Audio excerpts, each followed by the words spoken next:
Bonjour à tous, c'est Marie. Alors aujourd'hui je vous retrouve pour une nouvelle vidéo dans laquelle je vais vous parler de l'acné kystique. Donc si c'est quelque chose qui vous intéresse, eh bien continuez à regarder la vidéo.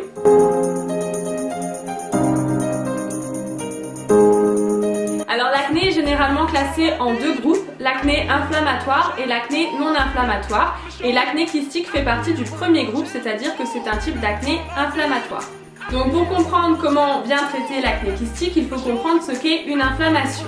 Alors une inflammation, c'est en fait une réponse naturelle du corps qui se défend contre un agent étranger qui essaye de l'attaquer. Dans le cas de l'acné, cet agent étranger, c'est la bactérie qui s'est formée à cause de l'excès de sébum mélangé aux cellules mortes. Et donc pour lutter contre cette bactérie, le corps envoie des globules blancs, ce qui crée l'inflammation qui apparaît sous la peau ou sur la peau. Et donc lorsque cela se forme sous la peau, c'est ce qu'on appelle donc le kyste.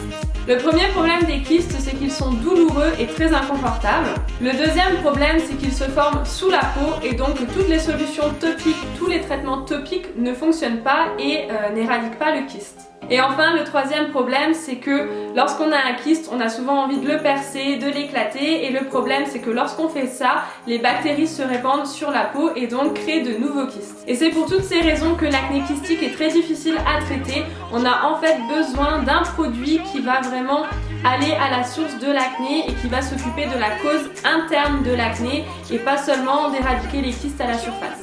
Alors même si les traitements topiques ne vont pas éradiquer votre acné, il y a quelques gestes simples que vous pouvez faire pour limiter votre acné kystique, comme par exemple bien nettoyer votre visage avec des produits doux, toujours, mais dans le but d'éliminer les cellules mortes pour justement qu'il y ait moins de bactéries qui se forment. Pensez aussi à toujours bien utiliser un hydratant pour votre peau de manière à ce qu'elle ne soit pas sèche, puisque une peau sèche va avoir tendance à produire trop de sébum, donc ça va causer les mêmes problèmes avec la création de bactéries. Et puis pensez à utiliser des produits naturels comme du lait ou du bicarbonate de soude pour faire du bien à votre peau. Comme je l'ai dit un peu plus tôt, l'acné kystique c'est un type d'acné vraiment qui va se traiter à la source. Les produits topiques ne sont pas très efficaces et donc pensez à adopter un traitement qui va venir traiter le problème vraiment en interne. C'est par exemple ce que fait le produit Acnease. Donc si c'est un produit sur lequel vous avez des questions, je vais vous laisser les liens en barre d'infos. Vous pouvez aller lire le blog, aller lire le site web. Il y a plein d'informations, notamment sur les composants, il y a des témoignages, il y a plein de choses très intéressantes. Et puis le blog vous fournit des conseils gratuits, donc je vous encourage à aller voir ça. N'oubliez pas aussi de nous suivre sur les réseaux sociaux puisque nous mettons souvent des codes promo sur Instagram, Snapchat et Twitter. Je vous mets tout en barre d'infos et puis j'espère que cette vidéo vous a aidé à comprendre votre type d'acné et comment le traiter. Moi je vous fais des gros bisous et je vous dis à bientôt pour une nouvelle vidéo. Bye bye.